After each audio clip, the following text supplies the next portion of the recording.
Deputetja e Partisë Socialiste në qarkun e Vlorës Zamira Sinaj ju ka bërë thirrje operatorëve turistik që të mos abuzojnë me çmimet gjatë sezonit veror, duke theksuar veçanërisht kostot e akomodimit në hotele, shërbimeve në plazhe dhe çmimin e çadrave. Deklarata e saj vjen në një moment kur Vlora do të ketë një rritje të fluksit të turistëve dhe që sipas Sinajt kërkon më shumë përgjegjësi nga bizneset që operojnë në sektorin e turizmit, në mënyrë që të mos dëmtohet imazhi i qytetit si destinacion i preferuar. Sinaj thekson se kjo është një kërkesë e re, por një mesazh që është përcjell edhe më herët në takime të zhvilluara me operatorët turistik në Vlorë, nga vetë kryeministri Edi Rama, ku është diskutuar nevoja për balancimin e çmimit dhe ruajtjen e standardeve të shërbimit. Sipas saj, qëllimi është që sezoni turistik të vijojë me ritme pozitive, pa krijuar pakënaqësitë e pushuesit, të cilët në shumë raste ndikojnë drejt për drejt në reputacionin e destinacionit përmes përvojës së tyre dhe vlerësimeve.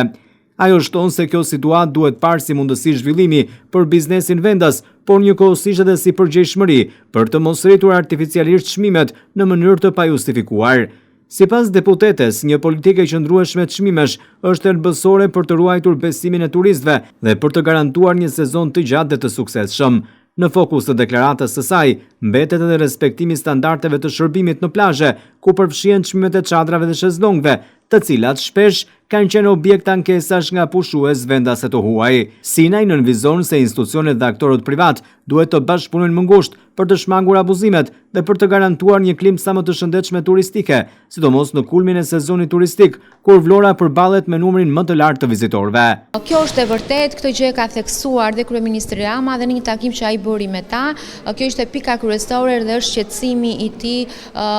vendosja e çmimeve sa më ekonomike, pasi dhe ai u theksoi në atë takim që do të vijë një moment që do të largojnë turistët dhe jeni ju që do të humbisni nga kjo gjë. Ndaj të gjithë operatorët turistik duhet të jenë shumë të përgjegjshëm për vendosjen e çmimeve. Edhe pak ditë më parë Këshilli Bashkiak miratoi një tarifë minimale për sa i përket vendosjes të tarifave të çadrave prej 700 lekë, që ishte një hap pozitiv dhe u dha dhe një mesazh operatorëve që të jenë të kujdesshëm në vendosjen e çmimeve që ata ofrojnë për turistët vendas dhe të huaj. Sinaj nënvizon se lufta në lindjen e mesme do të ndikojë pozitivisht në Vlorë dhe në Shqipëri, dhe kjo gjë po ndihet sipas deputetes socialiste gjatë ditëve të fundit, ku po rritet numri frekuentuesve të plazheve. Unë mendoj se sezoni turistik ka filluar me ritme shumë pozitive dhe nga disa operatorë turistik që kanë folur pak ditë më parë më kanë konfirmuar që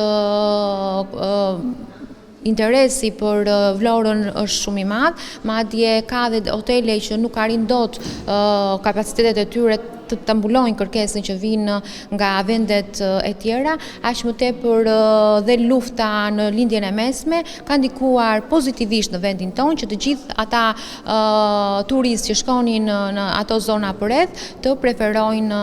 Shqipërinë dhe sidomos Vlorën këtë sezon turistik. Deputetja Sinaj apelon që operatorët turistik të shohin përtej fitimit afatshkurtër, duke investuar në besimin afatgjatë të klientëve, i cili sipas saj është çelësi i zhvillimit të qëndrueshmërisë të turizmit në Vlorë dhe më gjerë në Bregdetin shqiptar.